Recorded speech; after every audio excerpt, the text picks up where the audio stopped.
Welcome, dear colleagues, to my statement about what I'm doing for peace as a guide. I'm standing here in Austria in front of the entrance gate of the former concentration camp in Mauthausen, where 200,000 people had been kept as prisoners, and of which 100,000 or more than 100,000 had been sent to death or murdered.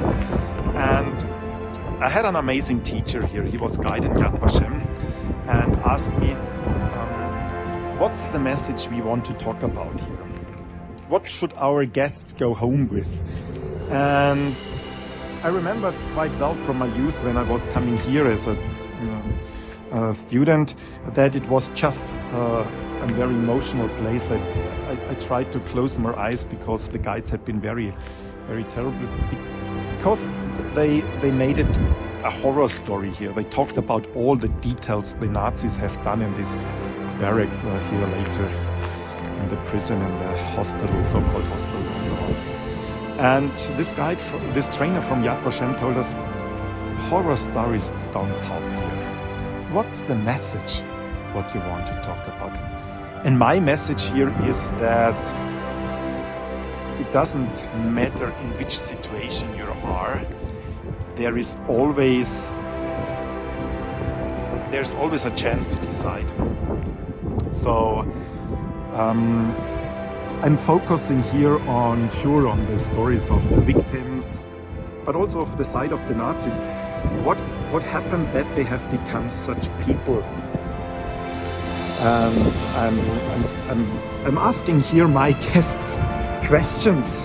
I'm making a comparison from the past to now. I'm showing up what happened in Germany, how the Nazis have changed the school system, the press, the media, to build up such a system. And then I'm asking, what are we doing now? What's happening in Turkey, in Hungary, in America at the moment? What's happening there? What is the plan of these right-wing populists? And how easily can it become a situation like we had it in the 1930s in Austria and Germany?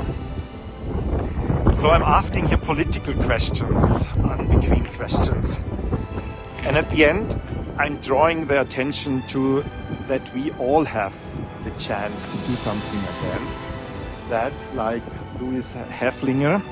He has a plate here, and this is always the end of my tour, because Louis Häftlinger did not follow the rules. He was from the Red Cross. He was coming in the last month of World War II and had to deliver food here to this concentration camp.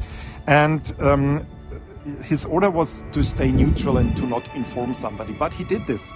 He went to the Allied troops and tried that the Allied come here a few days earlier so that the Nazis had not the time to kill 60,000 people in a tunnel. And he is not mentioned in the audio guide of the memorial here, and most groups just pass this. And this is an important plate for me, because here somebody has shown civil courage. And we very often we focus in our tours on the horror stories or on facts, but not on these persons who have done something great. And this is what I want to say. This is my peace statement. I'm focusing on the small people who had been role models, who had been heroes, which we do not really remember. And that they remember us, that even in the worst situation we have a chance to decide what to do. And then the end of my tour is I'm giving my guests a card of a prisoner here inside who made a chess game.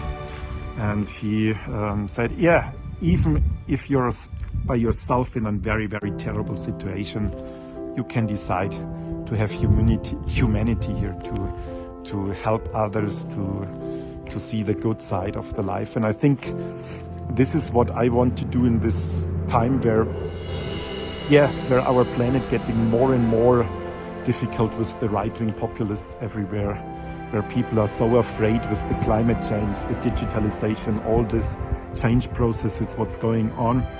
And sometimes that we are also afraid of our change processes we have to do in associations, in our personal life, in our situations, and that we always have a chance to decide.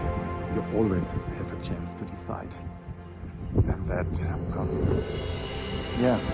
that the peace starts in ourselves, making the right decisions. And I'm asking myself then again, am I doing enough? Am I doing enough for this society, for this change?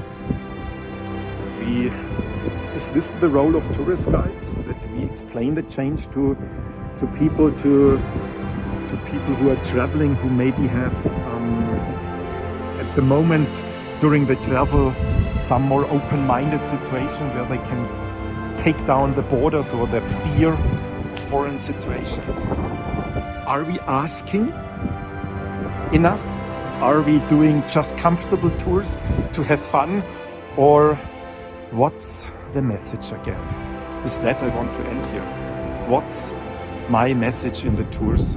What's our message as association?